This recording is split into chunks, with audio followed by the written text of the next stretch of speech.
Arusha TV की team का district Cuttack में विजिट।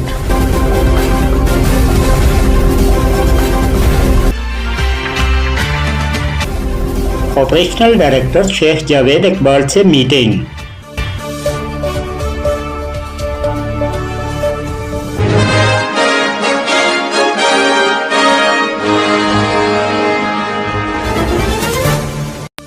कटक प्रेस क्लब में मीटिंग के दौरान मुकामी साफियों से मुलाकात।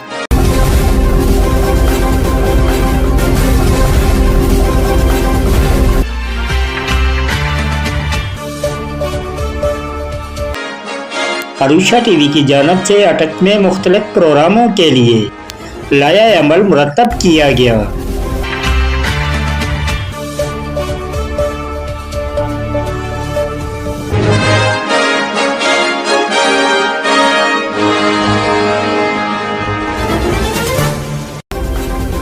अरुषा टीवी चंद दिनों तक अटक की सकाफत को उजागर करने के लिए सकाफती प्रोग्राम बनाएगा।